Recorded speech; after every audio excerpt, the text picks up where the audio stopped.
Hola mis queridos amigos, ¿cómo están? Sean bienvenidos a un video más de Ingeniería con Henry. El día de hoy vamos a hablar de un tema que posiblemente no esté tan relacionado a la ingeniería, pero que a muchas personas les va a servir. Y como se habrán fijado en el título del video, es respecto a la entrevista para obtener el visado americano, el visado para los Estados Unidos. Entonces lo que yo voy a comentar en los próximos minutos son ciertas interrogantes que yo tenía previo a realizar el visado, que afortunadamente logré obtener y que me hubiera gustado saber con anticipación. El primer paso importante antes de empezar a hablar acerca de las preguntas es que el llenado del formulario haya sido de una manera adecuada. Para esto también hay muchos videos en internet, hay personas que se especializan o que prestan sus servicios de colaboración para poder llenar este formulario, o uno lo puede hacer de manera personal siguiendo los lineamientos que están en la página de cada embajada o de cada consulado dependiendo del país.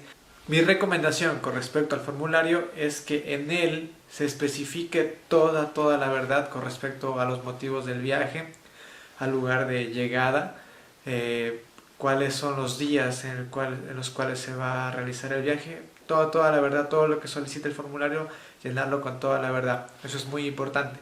¿Por qué? Porque en caso de llenar el formulario con mentiras o inventarse cosas con el afán o con el fin de obtener el visado, y si luego la embajada o el consulado logra detectar estas mentiras, queda esto ya, pues, de lo que tengo entendido, registrado en un expediente, y es muy difícil, muy difícil, que posteriormente se pueda obtener el visado una vez comprobada una mentira, porque ya queda registrado que se ha hecho esta mentira. Por ende, lo que recomiendo que el formulario con toda la verdad. El segundo punto importante que yo considero es programar de manera adecuada lo que es la cita.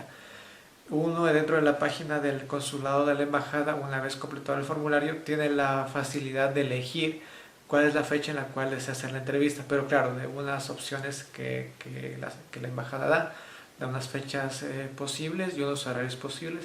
Entonces sí es importante que programen de manera adecuada, que puedan obtener los permisos laborales o los permisos académicos respectivos para poder realizar el viaje, o si están dentro de la ciudad, poder programar con anticipación esa salida, porque sí requiere un poco de tiempo. Si tienen que viajar a otra ciudad, sí es recomendable que viajen por lo menos con unos 2 días de anticipación para evitar cualquier contratiempo, porque luego es un poco complicado poder reprogramar la cita si ustedes por alguna razón no logran llegar a la embajada a la hora que ya habían pactado.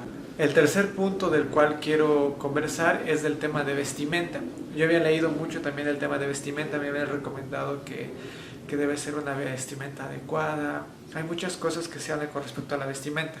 De mi experiencia puedo decir, bueno, que la vestimenta no es algo en lo cual se fijen de manera directa, pero puede que sí dé una u otra impresión al momento de presentarnos dentro de la embajada.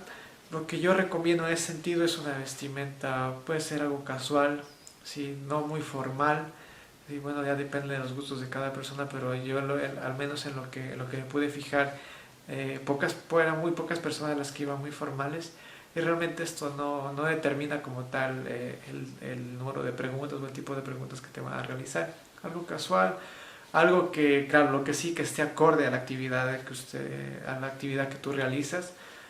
Debe ser, si eres profesor, pues debe ser acorde a la vestimenta de un profesor.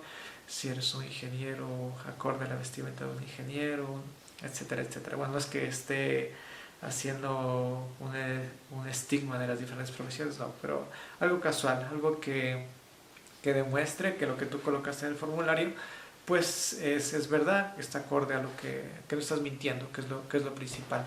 Eso con respecto a la vestimenta. Colores llanos, que fue lo que me recomendaron, colores simples, no llaman la atención. No ir vestido tampoco con la camiseta de amo Estados Unidos o cosas así, pues porque puede llamar la atención, pues tampoco se busca llamar la atención de manera negativa, sino en lo posible pasar de una manera un poco desapercibida, no llamar mucho la atención en ese caso. Eso con respecto a la vestimenta previo a ir a la embajada. El siguiente punto que quiero tratar es el tema de llevar cosas a la embajada. Yo la verdad recomiendo no llevar nada, no llevar celular, no llevar billetera, llevar en lo posible dinero que necesario únicamente para ir y para poder luego retornar al hotel o a su vivienda, para evitar cualquier contratiempo al momento de revisar. Obviamente hay casilleros en los cuales se puede guardar la billetera, se puede guardar los celulares, pero es mejor para evitar cualquier contratiempo, para poder pasar de manera más ágil, porque ya les comentaré cómo es el proceso. Es mejor no llevar nada. O sea, yo en lo posible siempre recomiendo esto. He estado en la Embajada de Estados Unidos por 2 ocasiones para diferentes entrevistas. La reciente que fue para obtener el visado, pero anteriormente también estuve para una entrevista para una beca. Llegamos, pues he ido sin nada, o sea, solo llevar el dinero necesario y no tenía ningún inconveniente para pasar. No es que esté mal llevar carteras, eso, pero en lo posible yo sí recomiendo no llevar nada para que el trámite o el momento que ustedes estén esperando sea un poco más ágil, no tengan que esperar tanto al momento tanto de dejar las cosas como retirarlas. Entonces sí recomiendo no llevar nada a la embajada. El siguiente punto importante que ustedes deben considerar es el tema de conocer cuál es la ubicación. Claro, puede que esto suene un poco extraño, pero realmente es importante conocer cuál es la ubicación del consulado de la embajada. Por eso de lo que les mencionaba hace un rato, que si pueden ir unos días antes, 2 días antes o un día antes, identifique dónde está la embajada, cómo es, para que no tengan luego contratiempos. También deben tener en cuenta que hay países en los cuales la toma de huellas se realiza en una locación y lo que es la entrevista del visado en otra. Entonces deben estar muy seguros, deben consultar esto de manera adecuada en las diferentes páginas de los consulados para saber a dónde deben acudir en cada momento. En mi caso, que es el caso de Ecuador, la toma de huellas y la entrevista se realiza en un mismo lugar, así que por esa parte no tuve tampoco mayor inconveniente, pero sí es importante identificar dónde está ubicado el consulado, dónde está ubicada la embajada, para luego no tener contratiempos al momento de llegar. También deben tener en cuenta que tienen ustedes una hora programada. Por ejemplo, la mía fue 9:30. Recomiendan llegar no recuerdo si 15 o 20 minutos antes. Yo llegué a las 9 de la mañana y sí me dejaron pasar. O sea, sí empecé a hacer cola porque ya había gente que ya había llegado con un poco más de tiempo de anticipación y ya estaban haciendo la primera fila, que aquí también decimos la cola en Ecuador, de espera. Entonces la primera fila de espera ya estaba ahí, las personas ya habían llegado. Entonces eso es un punto importante, conocer la locación. Ahora les voy a hablar con respecto ya al proceso que se tiene que seguir ya una vez que lleguen a la embajada. Lo primero, pues en mi caso llegué con cerca de media hora de anticipación. Había una persona que nos dijo que nos formemos en una fila y esta persona pues también nos empezó a revisar que tengamos todo en regla. Nos dijo, tienen el pasaporte, deben tener el registro de haber completado el formulario y la fotografía que piden para el visado. Entonces lo que dijo es, el formulario doblenlo de esta manera, pues ahí les va a indicar cómo deben doblar el formulario. La fotografía tiene que ir en la parte de atrás y esperen en la fila. Ahí esperamos alrededor de 15 minutos, puede que sea un poco más, y luego ya pasamos a una segunda fila en la cual nos acercamos a unas ventanillas en las que nos solicitaron por un momento el pasaporte y nos preguntaron cuál es el motivo de nuestro viaje, que por qué estamos solicitando el visado. Entonces ahí había que especificar que por qué iban a realizar el viaje a Estados Unidos en este caso. Luego devolvían el pasaporte y había que hacer una tercera fila, y esta tercera fila en cambio era ya para dejar las cosas, para que haga el registro, para pasar por los escáneres para ver que no ingrese con ningún metal que pueda ser peligroso. Entonces ahí en esta etapa era en la cual se debía dejar carteras, mochilas, cualquier cosa que hayan llevado adicionalmente, y es por eso que yo les recomendé que no deben llevar nada, porque para que esta tercera etapa, su tercer paso, sea más rápido. Entonces lo registran. Ahí sí tuve que esperar un poco más porque claro, hay que esperar que las personas que están dentro de la embajada salgan para poder hacer el paso. Eso claro, en función del horario. Si están en la primera hora, me imagino que eso debe ser más ágil. Yo, como era de las personas que estaban en los últimos horarios, pues sí tuve que esperar ahí cerca de media hora para poder pasar a la siguiente fase.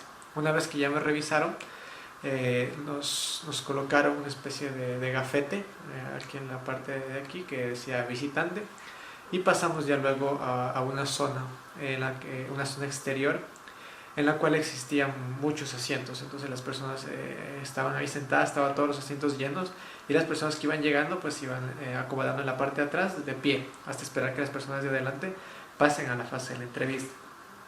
Bueno, luego de esos asientos, ahí sí tuve que esperar cerca de una hora, porque si esa es larga la espera, para poder pasar a la siguiente fase, que es ya la fase final de la entrevista. Previa a eso, hay una persona o varias personas que salen y organizan a las filas, y les dicen deben colocarse de esta manera en función de un número de ticket que a uno le asignan, en función de la, no sé si es en función de la llegada, porque hubo personas que llegaron después que yo y tenían números menores, inferiores al mío. Entonces no sé en función de qué se asigna este número de ticket. Me imagino que también debe ser por el tema de en qué fecha presentaron el formulario. Puede ser algo así. Pero bueno, el hecho es que ya nos ubicaron de manera secuencial en función del número de ticket, y debemos esperar. Luego hacen un llamado ya sea a la parte interna, ya donde son las entrevistas, para lo que es la toma de huellas. Entonces ahí toman las huellas de los pulgares y luego del resto de los dedos. Entonces hay que seguir, ahí es una fila corta, se va tomando la huella, y luego nuevamente retornamos a la parte exterior, nuevamente a las sillas, para volver otra vez a esperar ya que sea el momento de pasar ya a la fase final de la entrevista. Entonces todo ese fue el proceso que seguí previo al último paso, que ya es el momento de la entrevista. Y finalmente el paso final, pues ya de la zona exterior se pasa, o sea, a la zona en la cual ya se va a hacer las entrevistas. Entonces ahí ya es como una fila de banco. Es una fila en la cual entran cerca de, que serán 15 a 20 personas, no entran más. Y está muy cerquita de las ventanillas. Cada ventanilla es como una ventanilla de banco, en los cuales cada cónsul en este caso, oficial consular, perdón, cada oficial consular pues tiene su micrófono en la parte de ahí. Entonces se les escucha muy claramente lo que dicen, o sea que no tengan miedo de que no vayan a escuchar bien las preguntas o eso, porque se les escucha muy bien, a tal punto que todas las personas que están en la fila pueden escuchar lo que se dice, porque claro, por una parte las personas hablan fuerte para que el oficial escuche, y por otra parte el cónsul al hablar por el micrófono pues también se escuchan las preguntas que se hacen. Entonces ahí uno ya tiene cierta retroalimentación del tipo de preguntas que pueden hacer. Entonces uno tiene que esperar esa fila hasta que se vayan desocupando cada oficial consular y pasar al que le corresponde. En mi caso había 3 oficiales consulares que estaban atendiendo en ese momento, y entonces yo tuve que esperar ahí, no fue mucho ahí, ya fueron 10 minutos que tuve que esperar hasta que me tocó ya mi hora de entrevista, mi momento de entrevista.